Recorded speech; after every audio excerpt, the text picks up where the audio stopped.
You know what it is? I love it. So the Bible is a complete history of salvation. It's a complete history of love. It's like the history of God revealing love to us. I think the best, most basic question would just be, how does the Bible show us God's love over time and give us a deeper and deeper and deeper sense of that love? I think that I started one step short of that and asked, what is the great, why believe? What is the attraction? What is the gospel? What is the gospel that's going to be all the way through this? That's going to attract us to belief, right? And even to not think of the gospel in the sense of starting with the incarnation, but why would anyone ever convert to Judaism? What is even the hope or the good news inherent in that? So let's think this through, and let's think this through as far as in order, the same way the Bible does, and ask ourselves, let's do little check marks. Do we agree with this? And then what would it mean if we actually did not agree or thought the opposite, right? So, by faith, the Bible reveals that in the beginning there was God. God is all-powerful and all good. Out of nothing, he created everything through Christ. That's a little bit of Christian hindsight being applied to it. That's the beginning of John. It says that in the beginning was the Word, and through the Word everything was created. And then, while creating, this all-good God creating and desiring to create, he created man in his image and at the center of this creation. So this is all before the fall, kind of basic facts that religion is stating. So what does that mean? It kind of begs the question, why did God do this? And when you ask that question at a basic level, would God do it because he needs to do it, or would God do it because he wants to do it? That seems to me to be the two categories. Or he had to do it would be maybe a third category. Well, he doesn't have to do it because he's all-powerful and complete.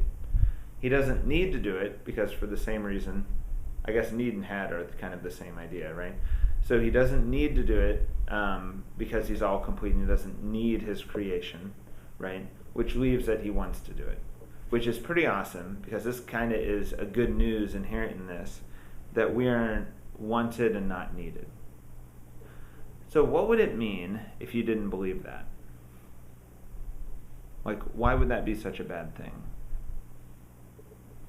You would believe that you're needed, right? At first glance, that sounds like a good thing, right? Except if you're needed, then can you fail your calling, right? Could you, if in a sense God's depending on us, we could kind of royally screw up creation. If someone is thinking about their life and thinking, this is such a failure, I'm such a failure, I've screwed it up beyond repair, they're thinking as if, in a sense, they're needed, right? And that's not true. You can't even fail because you're not needed. You're not like a pillar, in a sense, in this way. You are wanted.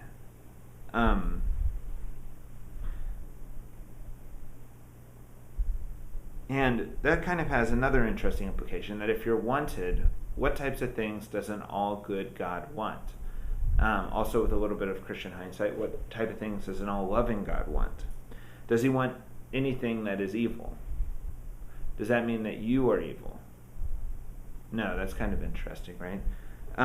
God does not have desires that are going to come from anything less than this total love, so he's going to want you because of this love, and he's going to want you because of your goodness. And this is great. It means that, another piece of good news, that you are loved. That God loves you, and that this is not a cheap love. It's not like I've got the worst boyfriend in high school or something like this. This is or girlfriend. This is the best possible, greatest, complete love, right? And this is what is being given to you. What does it mean when God creates us in his image, right?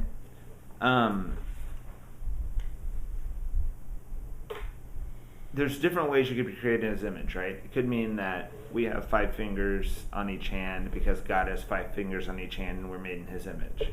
And that was actually, seriously thought about shortly after Christ, probably because the Greek and Roman gods had 5 fingers on each hand and were kind of in the image of man, both bodily, right? But the way Christianity has interpreted being created in his image is that we're created in his spiritual image. That there's something about the way our spirits function that is akin to God. I think that the way we most understand this is that God is a personal God. He's the God of Abraham, Isaac, Joseph. He has a personality in a sense. We have a personality. And to the extent we have our true personality, we can relate with God at a personal level. We're created in his image. I don't want to totally slam the idea that we're not also created in his physical image. I think where that becomes really interesting is when you read JP2's Theology of the Body, and he says, why were you created with these physical attributes, and what does that say about love and the love you are meant for, particularly through sexual love? So Christianity, in a sense, has been accused of anthropomorphizing God, meaning that some philosopher will say, well, you just have some God that you created, and evidence that you created him is that he looks a lot like you, right? Well, the Jewish religion and Christian religion has this idea that we were created in the image and likeness of God, and thus, I don't know if it would be correct to say we do have an anthropomorphic God, or we have a God that is similar to us, and that's like the starting premise. What would be the difference between that? You could imagine a life force that's not very similar to us, or just a power that's all powerful that's completely other. That's not emphasizing this similarity at all. But when we do have this similarity, this is really good news. Why? Because we can relate with God, we can have a relationship with God, and a relationship that we can, in the same way that two people who are in the right place, really sympathizing with each other, really loving each other, they kind of get each other, they kind of are communicating at this level of deep friendship. This is also available to us with God, right? Even to a greater degree. And that God can sympathize and bond with us also. Not only are we created in his image and likeness, but we're given this kind of godlike task when we're created. We're created in the center of this creation. He creates this whole world, and then he creates man and woman. And we are supposed to be a steward of this world. We're giving the naming right to the animals. We're kind of set up as the person who's supposed to be taking care of this garden, right? And this is interesting. It has an obvious environmental implication about caring for your environment. But it's also interesting because we're not just an afterthought. It's he's creating something and, okay, what are we going to do with the acorns that are falling on the ground? Well, we'll just get a squirrel to do that duty, all right? And then you just keep going, right? We're created as the centerpiece of this. The whole point of this is our existence in the middle of this. And this is kind of offensive sometimes to people because it's this idea that, why do you think you're so important? Or look at everything that science has told us. Look at how small the earth is relative to the whole googolplex of creation, Why is man important? That just seems to contradict reason. But there's a beauty in this, in that not all perfection is bigger is better. It's what's the best, boat on the ocean? Well, it might be the super massive, you'd only consider these super massive boats or something. In reality, perfection can even be atomistic. The simpler, the smaller, the more perfect, creation in this way. Can't remember there's a Jesuit, Teilhard de Chardin, I think, was exploring this idea that this atomistic, smaller perfection is actually the normal way of creation, not just the bigger, more chaotic situation. And it's also interesting because it teaches us something about God's way, that if we accept this as true, it means that God is incredibly extravagant. That if you think of, we're at the center of creation is for us, and we're in some sense also stewards of it, but why are there all these stars in the sky? And now that we know that all these stars are not just pinpricks of light in the sky, we know that they are, balls of gas and matter that are like dwarf the Earth by, 1,000 times, right? And there's thousands and thousands of them, but the point is here. That the centerpiece of creation is here. This is interesting. It just means that God is very largesse in the way he does things. I think it's also like at the wedding at Cana, in that when Jesus turns water into wine, he makes I think it's saying like 50 baths of wine.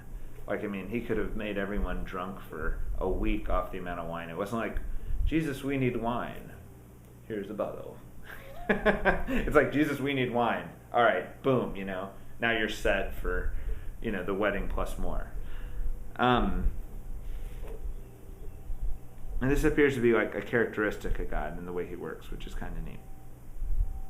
So, we're not an afterthought. We're not a nothing. We're not just a speck of dust. You can imagine people who think the opposite of that and how kind of depressing that can be. We do need to honor the world. We can't just use it in the same way that we're going to use toilet paper or something like this. Just consume it kind of selfishly for our ends and discard it. We are to take care of it. And also in an important way, we are not the same as a beast. We are given a different role within this creation than all these other living things. And I think that, to me, this is an incredibly important piece of good news. This has always struck me because, in my mind, I was weighing my existence as this one idea of existence where it'd be like, well, if there is no Christianity or no God, then what am I except just like some sensual ball of instincts and things that I got from evolution, or whoever I got it, doesn't even really matter, but there's nothing to do in life except if it itches, scratch it. If you're hungry, eat it. If you're lustful, sex it. There's just this. There's nothing else to life besides this, right?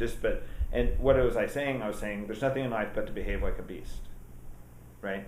And you see people who are struggling with this concept, and they'll say like, "Oh, I did that, but or they're doing that, but that's only natural, or it's only all these different things." Well, we're not called to be only natural. We're not called to be just instinctual. We're called to be beyond this. We're called to transcend this.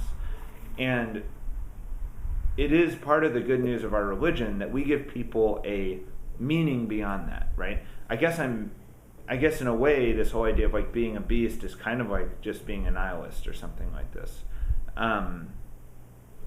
That to bring up the example again about the person who's depressed, who's going from one thing to one thing to one thing to one thing, looking for meaning in everything in life, be it parasailing or becoming a chef or whatever, all these like appears to be very different things, at the end of the day are totally meaningless, right? But this gives us meaning, is that we were not meant to be chefs. We were not meant to parasail. We're not meant to do any of these merely earthly activities or beastly activities. We were meant for something greater.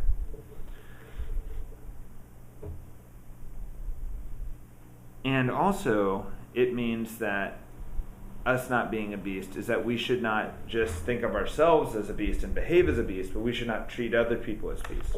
Think of this. Someone is being used, they're in a relationship where they're being used for sex. They're in a relationship where they're being used for their money. They're in a relationship where they're being used just for their labor or whatever.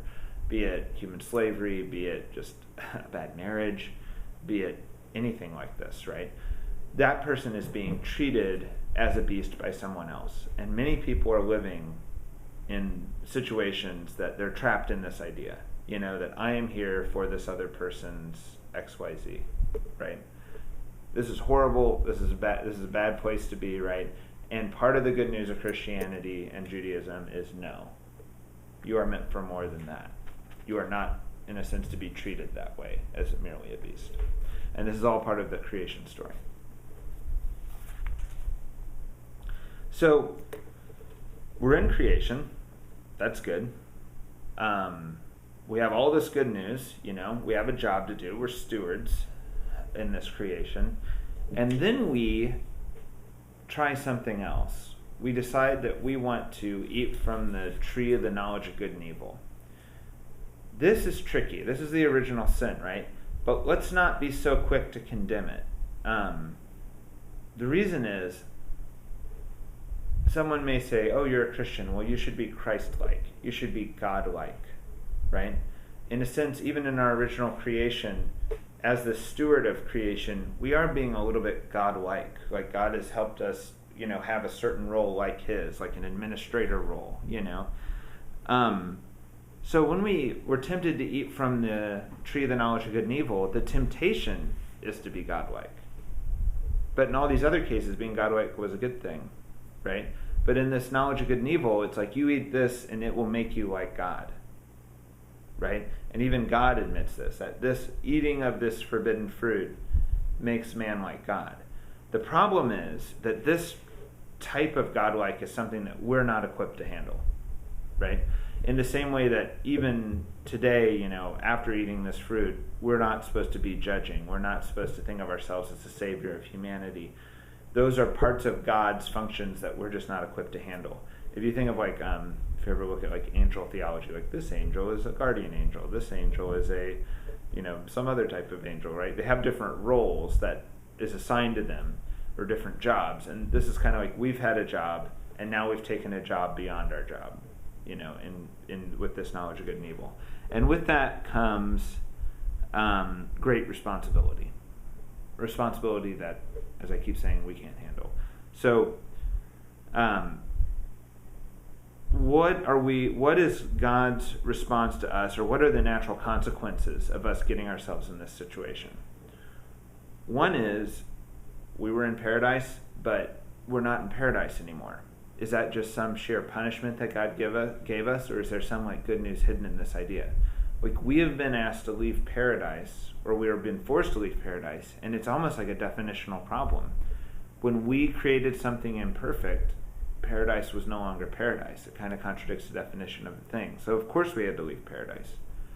Nextly, if we're ever going to get back to paradise, how's it going to happen?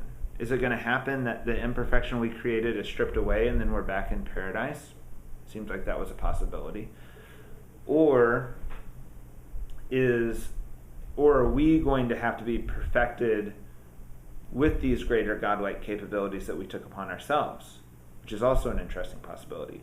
But either way, there has to come for the world to be perfected, there has to be an end to the imperfection, which the consequences of the fall are basically fourfold. They are, you're leaving paradise, you're going to die, you have to work, and women are going to be pain in childbirth. Did I forget? Is there a fifth one that I forgot? Not that anybody's thinking of off the top of their head. But if this imperfection is going to end, that's what death is, right? That is why death did not exist before the fall, because there wasn't a need to, in a sense, end it. After the fall, there's this idea that the imperfection has to end, and there has to be this demarcation point. I think death is really weird.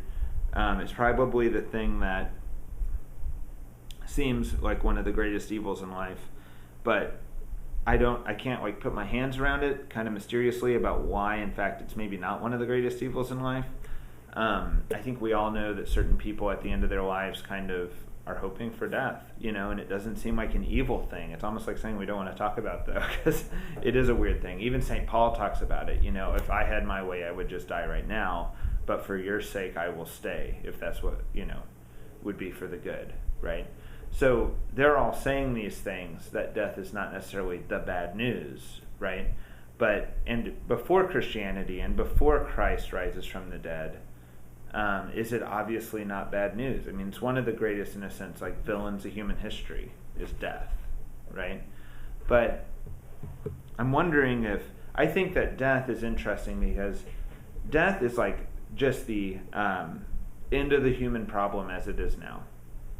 I like putting it that way. So we're having a problem. We know that we're never going to be fully satisfied, but we have this I'm going to say it's a little bit of an undefined hope that there's going to be this event called death where it's like different on the other side, right?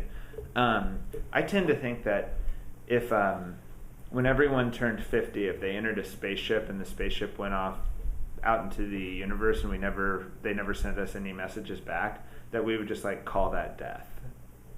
You know, it'd just be like, it'd be the same idea. It's like this demarcation point with no word from the other side, right?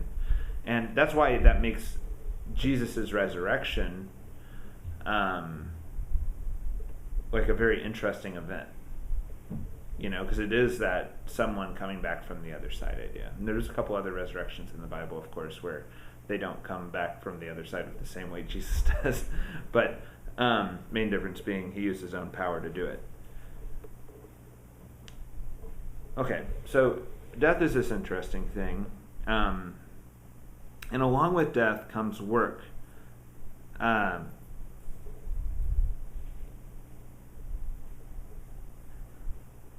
Somehow work is necessary for man's salvation. And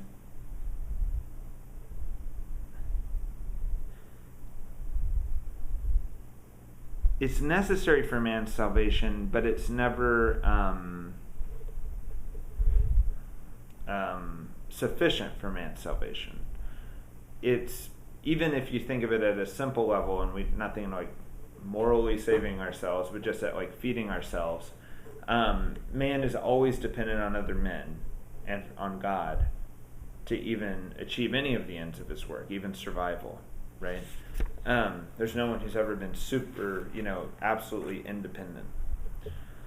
And this work is somehow necessary for us to cope with these divine gifts that we were gotten from the tree. So it's like our work is somehow part of us coping with getting the knowledge of good and evil. And it's true that someone who does nothing, no work, or only has leisure, loses the ability to pray. And this kind of shows that this work is like part of our salvation. So God is helping us by sentencing us to work. It's helping us deal with this gift we cannot handle. And what is this good news? It's even in this, like right after the fall, God gives us the first hope of our salvation, right? And this salvation he's giving us the hope for, we don't know what it is. And we know we need it, but we don't know what it is. I think all the way through the prophets, they're groaning. They don't know what it is, but they're yearning for this salvation, asking for this Messiah. And when the Messiah arrives, it's not the salvation that they thought they were going to get. It's also pretty clearly not a salvation of just going back to Adam and Eve's state of not knowing the difference between good and evil in the Garden of Eden, not having eaten of the tree. It's a new type of salvation that was almost like beyond our imaginations. It's this like idea of the indwelling of the Holy Spirit. And that this indwelling is not an annihilation. It's not like, and it's not even a dictatorship. It's like having a house guest. It's not having someone who comes into your house and runs your house for you. It's like the perfect house guest, right? The person who just, even if anything, makes you feel more at home by being there and makes you rejoice in it more. And it's because of this that somehow having the Holy Spirit dwell within us helps us with all these new talents and job we took upon ourselves actually fulfill these duties, right? All right. Let's talk about original sin in another way. So, in a sense, Adam and Eve did the original sin. In another sense, all of us here are in some ongoing way participating in that original sin. Not merely in its consequences, but also in its, I don't want to say guilt, or somehow we are actually consenting to the act somewhat. And I think the way I think we're consenting to the act is we somehow prefer this situation to the old situation. That and we're also hiding in the bushes with Adam and Eve in the garden, right? And that we would prefer to have a complex life, a life that We have all these reasons why we do things, all these justifications and things like this, where we can be relatively independent, and not have to worry about God all the time, to a simple life. To a simple life that's very hard. To a simple life of just being in the presence of God, doing what is simple and right, and loving. This is not a complex task. In fact, it's daunting in its simplicity, right? And with this, we want to jump in the bushes, and Hollywood's made 2 good movies about this. One is a Tom Cruise, Jack Nicholson movie that has a great line where the reason why we're hiding in the bushes is because, anybody know which line this is? Jack Nicholson yells it, because you can't handle the truth. We prefer to live in these lies than to live outside. Another good movie about this is by Al Gore, which is called An Inconvenient Truth. We don't want this truth, so we're hiding in the bushes. But if you think about that, it is very analogous. It's like this idea that you don't want to admit climate change because it's going to totally overturn the apple cart of your economy and your life.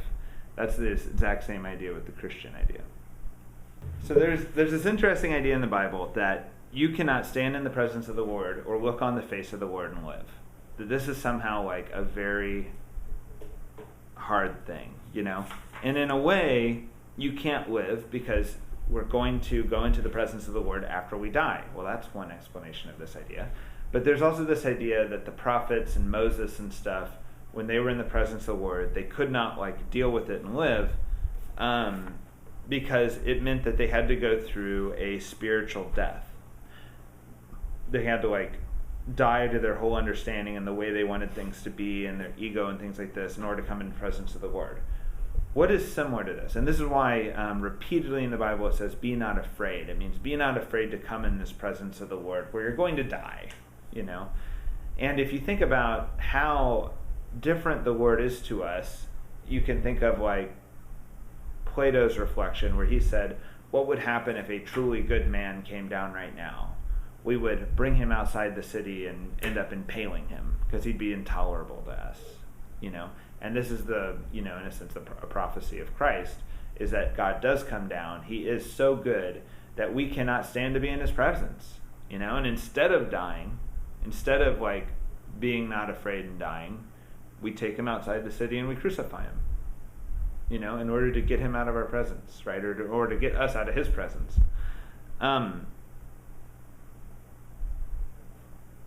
So this idea of us getting out of the bushes is a very simple idea. It's a very death idea, and we have to just humble ourselves and do this job.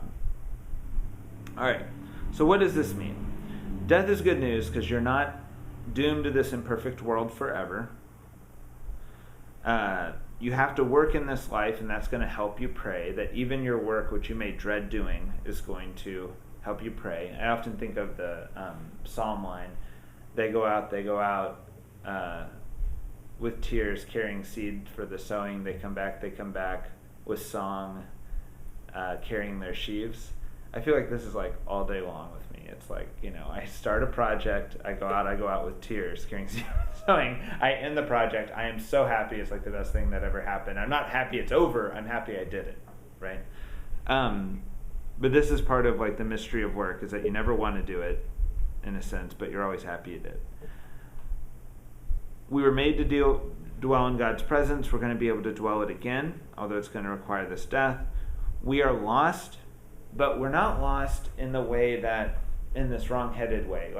We're lost because we chose to be lost. We're not forsaken lost.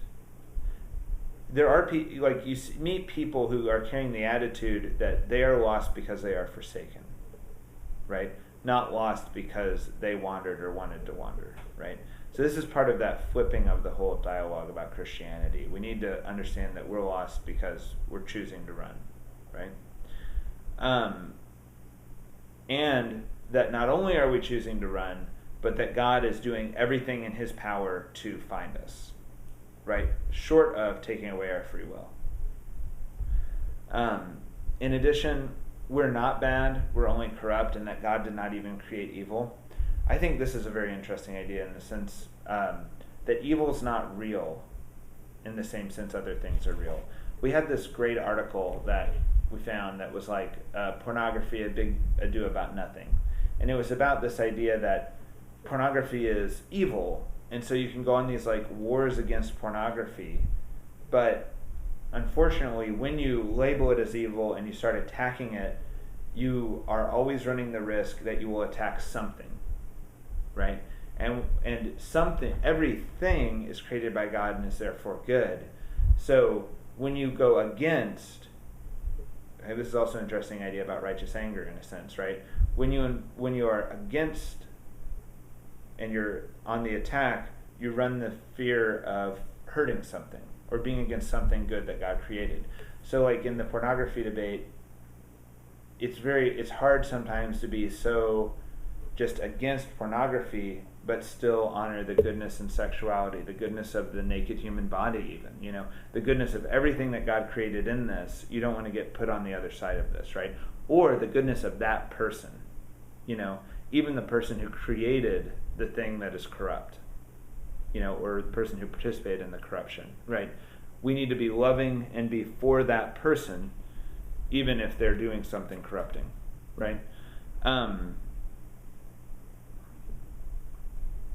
Along these lines, we have this idea that, therefore, when we look at anything, we're looking at something that is like inherently good. It's got a blueprint of good on it, but it's got like an infection. There's like you can have like a rotten apple, an apple that's got a bruise, an apple that's got some type of problem with it, but there's still a beauty in the apple, right? And that's all there is. There's no such thing as having something over here that is just corruption, or something over here that's just evil.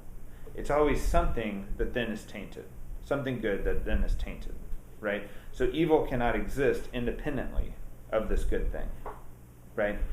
And I think that the way we are to look with God's eyes and the way God looks has to do with, it's like going into a farmer's barn, and this is what they call in the auto industry a barn find, literally. You find some old car that was parked there, and it could be like a Rolls Royce, right, or some 51 Chevy or something like this, right? And the immediate reaction to most people when they see something like this, and it's covered in dust, and the engine's seized up, and it's got cobwebs, and at some point a chicken pooped on it, your initial reaction is, wow, cool car, or great car, right? Your reaction's not usually, there's a chicken took a dump on this car, and the car doesn't even work. It's seized up or whatever, yet we're still struck with the blueprint of it, the goodness that was like put into it in its creation or whatever, the impressiveness of that, right? And that's kind of the way us humans are, Are we going to go to our brother and point out that his engine's seized up, or are we going to be struck by the goodness that's in him? And in ourself, how are we going to look at that too?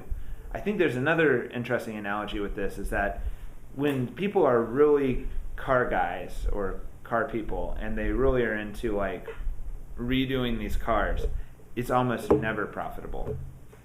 You will see cars for sale if you go on the internet where literally they took screws out of the car and filed down the screws just to make everything just like perfect, and it's truly better than the original when they're done. Like, there was no plant in Detroit that took as much care on this car when it rolled off the assembly line as this auto restorer took on one of these like pet cars, right? And there's no way that when they sell it, I've seen so many cars for sale where they're like, and I'll show you, $40,000 worth of receipts I've kept while I've been working on this car, right? But then he's only asking $20,000 for the car, right? This is a definition of a labor of love, right? And that's the labor that we need to have for ourselves and for our fellow men and things like this. It's not a labor where you can like sit around and count the cost.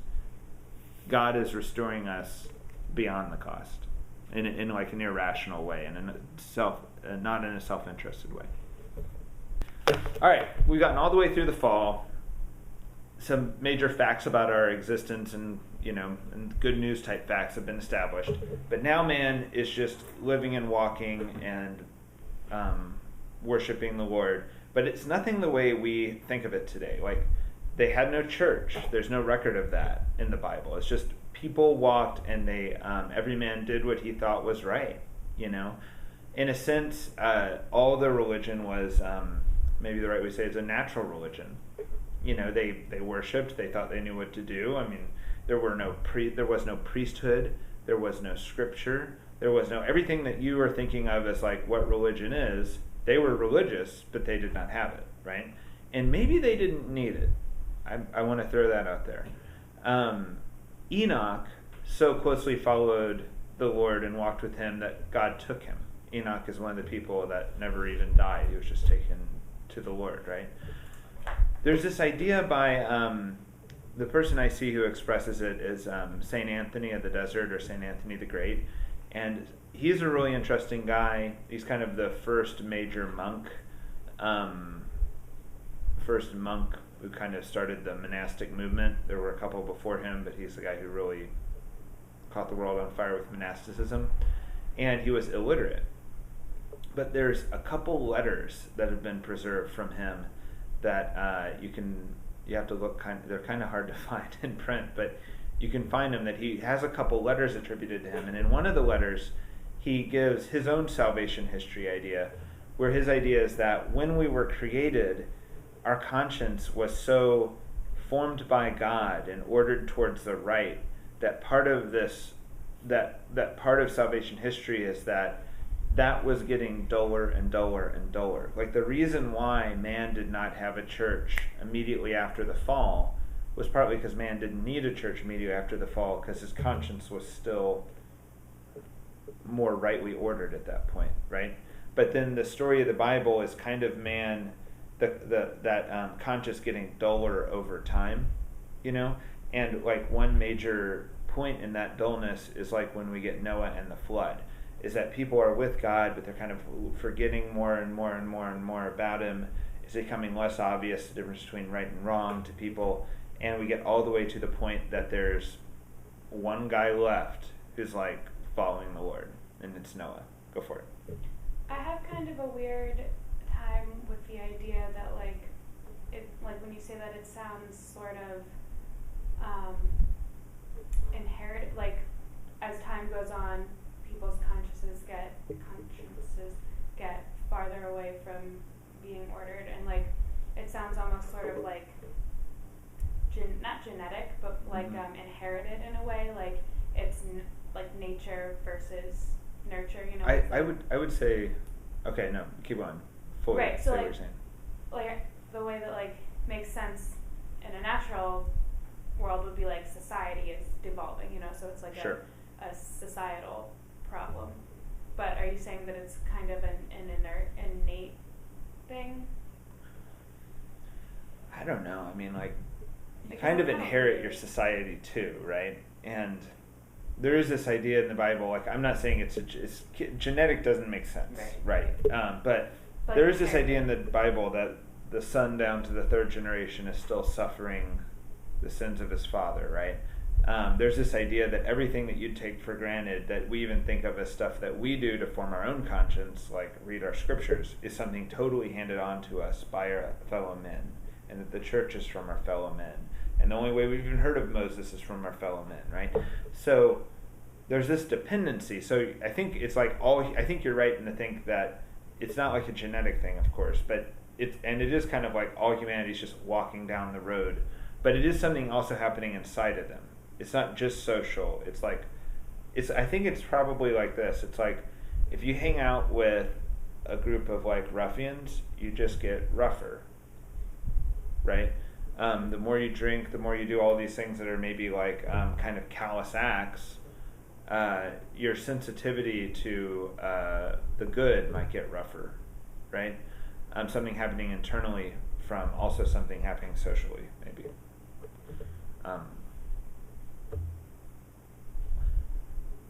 I would like to say that your reaction to this is the reaction that I have, and even though I just said all that, I still have, is that it seems weird or unfair at some level.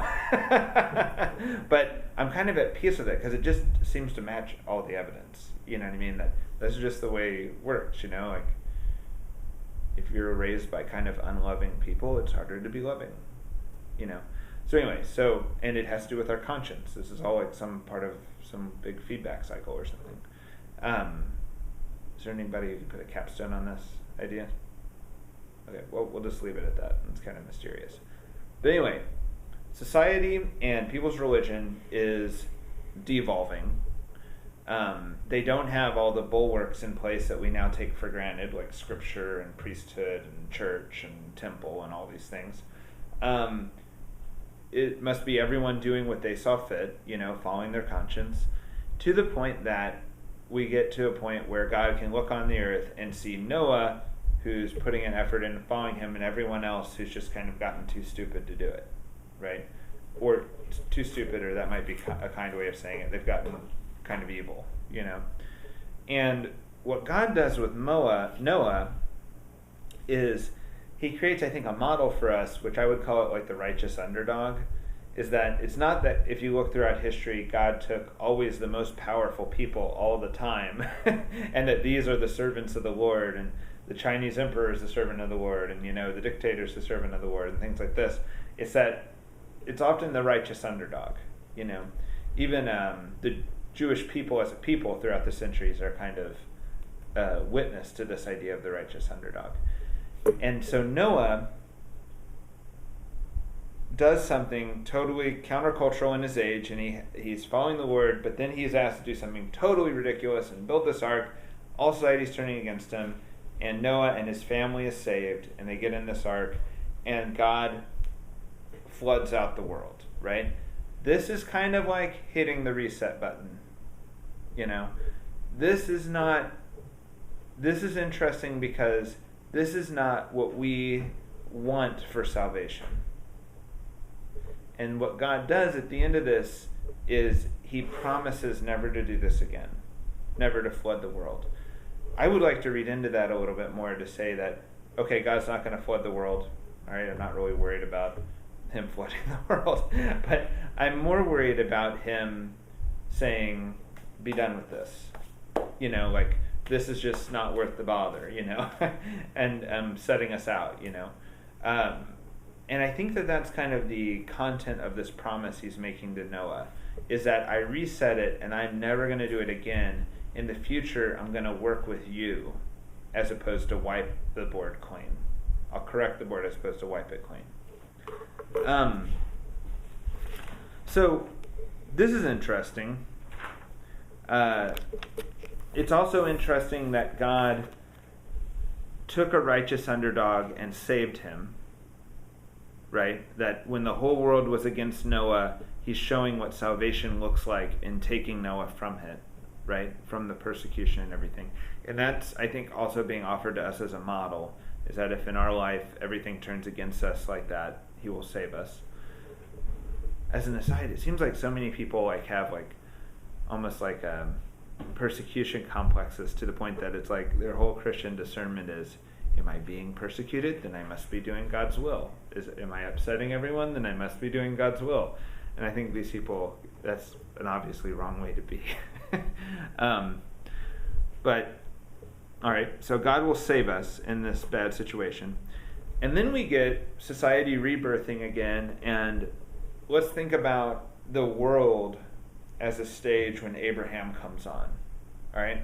When Abraham's coming on the stage, it's been a while since Noah, of course, we're in a weird situation. Weird to us, I think. There's no police. There's very little like rule of law. I've started to think of this so important, you know, in the world today, but back then there was very little rule of law. People were not counting on their society to provide the order. They were counting on their families, their clan, and their tribe, you know. In the story of Abraham, it's very much not even tribe. It's not, society's not even that high ordered yet. It's just family, you know. And part of the story of the Bible is interesting because it's kind of taking man from family to tribe to nation to kind of international, you know. So you counted on your families, clans, and tribes. All those families, clans, and tribes had all the same problems we have today. They had, you know, wife-beating problems, you know, sloth, you know, all the different problems that a family can have. It had it back then too. There weren't like social organizations rescuing kids from getting abused back then. There wasn't CPS. And there were all these things where it was like, you know, if in Abraham's day, if you were not raped, brought into slavery, sacked, or killed during your lifetime, you know, likely your parents had been, you know, suffered from these types of level of tragedy, you know, because it was that kind of a lawless world. And in that world, there's not like a social order creating justice, right? There might be little points of justice anywhere, but it's not like when we're raised in our society, for the most part, if you say, don't steal, if you steal, it'll come to naught. For the most part, that's true. Our society is kind of on top of that issue. If you are caught stealing, you're going to just suffer consequences. Your life's going to be harder and harder and harder. Can you imagine living in a world where if you steal, likely you will become wealthier, wealthier, wealthier? You know? And there are no, and the only reason not to steal is maybe because it's not the right thing to do. You know? The social order is not reinforcing the moral order. You know, like today, if you commit murder, you're going to have to live on the run or always be in hiding or whatever, right? Back then, if you committed murder, that's not necessarily the case, right? So in this world, the question of justice is much more important. Someone comes out of the desert. You have a family. You're living in a tribe. I love the Bedouin idea of this, right? I think the church patriarchs were basically Bedouins. They're living out in these tents and with their flocks and things like this, right? And somebody comes out of the desert. Well, they're coming out of the desert. They may have nothing to their name. They may be thirsty. They're probably hungry. They're desperate. What do? An obvious answer is you can rob them. You know, you can kill them. You can take everything from them, right? It is a much greater grace in that situation. And there's going to be no police force to come help them. There is no judicial system to enforce the laws. There's not necessarily even a king. You know, in this is the moral situation that an Abraham is living in. In that moral situation, the choice to be moral or not moral, the choice to offer hospitality, is a bigger choice. It's like a greater virtue to do it in that situation. I think that even us, if you go into the projects in America and you see like kids where it's like, well, you know what, the only way to get ahead is deal drugs, you know, you can actually make a rational case for that in some of these people's situation, right? The reason not to deal drugs is not because they're not going to get ahead or not because they'll make more money not dealing drugs, but sometimes the reason not to deal drugs is just because it's the wrong thing to do, you know. This is, and in him not dealing drugs, a young man raised in that situation, not dealing drugs, contrary to all the evidence he's seeing that this is like the way to get rich or whatever, which I'm exaggerating. In my experience in the projects is drug dealers don't get rich. They got $20 to their name at least. So him choosing not to deal drugs is a much greater virtuous act than me sitting in suburbia not being exposed that way, me having all these other opportunities not to deal drugs. Abraham being a moral man is a much greater act, you know, than someone living in a just social, where the social order is reinforcing morality, being a moral person. And the question that comes for an Abraham is the obvious question that I think all mankind was asking and had to ask was, is the world fair? Is justice going to triumph over evil? Like, are these people going to get what's coming to them at some level? And is good going to win out over bad? Because you could see people be good their whole life long and then, you know, die for no reason, right? So this whole question of like the justice of life is like the obvious question. And I think that the Bible is developing 3 ideas related to this. one idea is that it's just the simplest idea. The just are rewarded, the unjust are punished, and it's all going to happen on worldly standards in this life, right? Another idea that's being developed is that when justice is somehow lacking in this life, that it's made up for in the next. Some people, it's overly simple to think of that as just a Christian idea. Judaism has this idea in it also, particularly when you look at like later Jewish writings, right?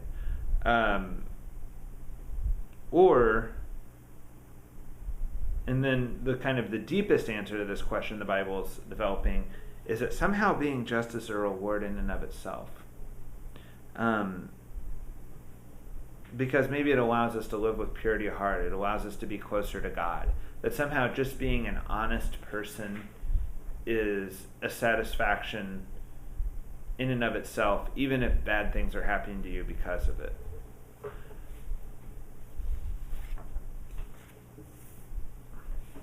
And you see this question most notably in Job, where he is a good man. He's kind of considered the best man. And he ends up having everything stripped away from him. And he's like,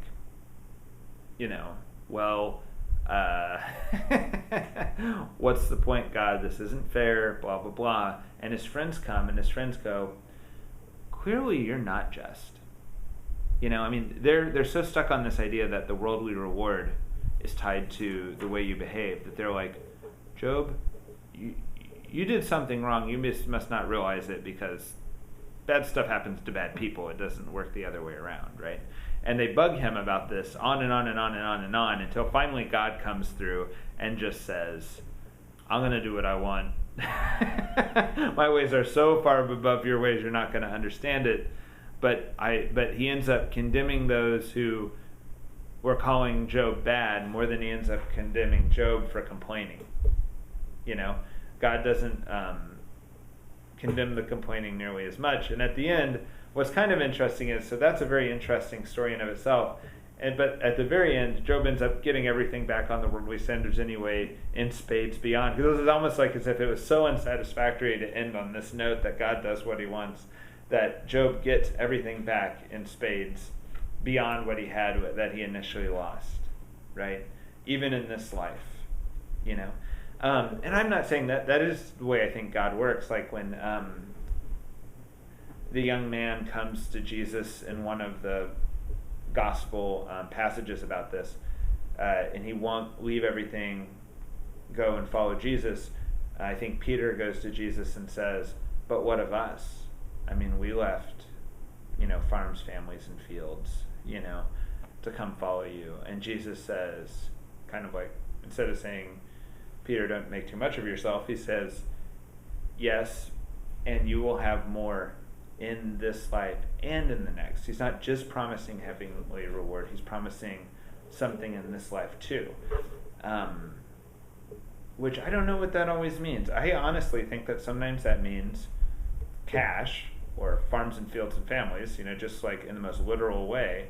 And sometimes it means the unbelievable, spiritual richness and indwelling of the Holy Spirit and things of this life. Because like at the end of the day, you have to say, well, Peter was crucified upside down in Rome, so where's the farms, families, and fields, or did he just get all those, enjoy them all, and then he got crucified upside down in Rome? Or was it something about Jesus that Peter received something else far beyond all that in this life? It wasn't just for heaven. It wasn't just suffer in this life, be miserable, and then you will get your reward in heaven, but also in this life. So I think there's like a truth in Job getting everything back, and I think the only way they could, I'm actually not going to discount that the Job story is not literally true, because I don't see any reason why it couldn't be, and I do believe in, I hate always getting into this area, but I believe in the absolute, inspiration of Scripture, and it's true and can be true at 5 different levels. But I think that it's harder to explain this level of do justice for justice's sake, and your reward will be almost in your everlasting life that you are feeling. So Abraham's living in this world. Abraham's got this crazy problem that there's slavery, there's savagery, there's all these problems, and you have to choose to be moral. And somehow Abraham has three realizations. And this is why Abraham's kind of the father of Judaism, Islam, and Christianity, because of these three revelations that are given to Abraham. One is that God's not tied to place. There was this idea that of local deity, that somehow there's a god of the land. And this idea runs through the ancient world and has all these interesting implications. Like, the Romans were an incredibly religious people when they were conquering their empire. And one of the things they used to do is they used to go to a city, and there'd be like a local, that city would be protected by, like, say, Athena, right? They'd go to Athens. And they would sit outside the city, and they'd be like, well, the god of this land is Athena. And maybe Jupiter, whoever's protecting us, is back home and he's far away. So we need Athena's help if we're going to topple Athens. So what they used to do is when they start their siege, they'd have a religious festival. A religious festival not to their god, which would be what I think most people would suppose. They have a religious festival to your god. And they did that to win over the god of the city before they attacked the city. And then they would even make promises to that god. They'd be like, these people don't even serve you very well. We Romans, when we come in here, you get 2 bulls a day. Not one. And not only this is very disheartening to the people in the city. Now they're hoping their God is being dismayed by this. It seems insulting, right? But it comes out of this idea that gods are local, right? And Abraham, part of his revelation is that God's not local, that God is like wherever Abraham is going, it's still the same God. You also see this type of, we'll talk about that in monotheism, is that God is monotheistic in the sense that he's not the most powerful God. There's also this idea that like 2 warring factions each have a god. Well, whose God can grant more favor to win this battle, right? Like who's got the strongest God is probably the God you should align yourself with. And it's not that the Jewish people have the strongest God. And in fact, the Jewish people have quite a weird God, which is our God too, which will even let them be taken off into exile because he's just not satisfied with this. For their good, be taken off into exile in an interesting way. But Abraham's realization is it's not that my God is more powerful. My God is the God. The other gods don't even exist, right? This is troubling in a polytheistic setting, of local. The local thing comes up in this too, because it means there's only one and he's everywhere and he's the God, right? One of the things the Jews were struggling with in this ongoing way was they come out of Egypt long after Abraham, after Moses, they still have idols. And it keeps coming back up for hundreds of years. They're still worshiping idols. And that does not mean they're not also worshiping Jehovah or, the Jewish God. They just had a hard time getting out of their heads that the whole monotheism idea that these aren't even gods. And the way they would think about it was, well, we just came into this land, the Canaanites are here, and the Canaanites have been worshiping this corn god, and this corn god's been helping them plant their corn. Well, okay, God, I'm going to plant my corn. And they'd pray to God, plant their corn, and then they'd think, and a nice insurance policy would be, we go make a sacrifice over here to the corn god. Just make sure the crops come in okay, So it was like there was this temptation to think that they might be real, and thus just to cover your bases, you sacrifice to the idol also, right? But the radical part of Judaism is that by sacrificing to the idol also, you're like claiming that the other God's not what he claims to be. He's not the monotheistic God. And thus, there's this tension against the polytheism that was very radical, And on top of it being the only God, he follows you around, he's also the God of certain people. He's the God of Abraham, Isaac, and Jacob. This is also interesting. He's a God who's personally interested in you. Like, you could imagine being in the poorest person in Athens, and you'd be like, well, Athena loves Athens, and she looks out for Athens. Does she look out for Joe the bum in Athens, or does she look out for Athens? Joe the bum could be someone who's just lost in the grinding wheels of history, like this idea, I think some Eastern cultures, it's kind of more tragic, where it's like, I'm just part of this bigger thing, and if in my generation all of us are just ground to death, but it's somehow we're being protected as a nation, There's this kind of radicalization of God here, where he's not the God, he may be the God of, say, the Jewish people. He's also, but importantly, he's the God of George the Jew. He's the God of that particular dude. And he's particularly his God. He's personally his God. This is a very radical idea that people didn't have before Judaism, or before Abraham, rather. That God was just more like someone who might care about large conquesting type things, not God who cares about the bum also, or could be the God personally of the bum and organizes events at that level. I think I'll throw out there one other concept, this idea of the God of the philosophers, that to the extent that natural reason, approached God in Greek thought, it thought of it as, okay, maybe there is a God, and it makes sense that there is a monotheistic God. They kind of got that far, But this idea that this monotheistic God cared about George the bum, it didn't get that far. That sounds scandalous. Like if you're a big God, you're concerned with big things.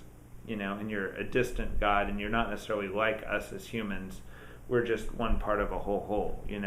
This whole Jewish idea is different than that, and it's more radical than that, I think.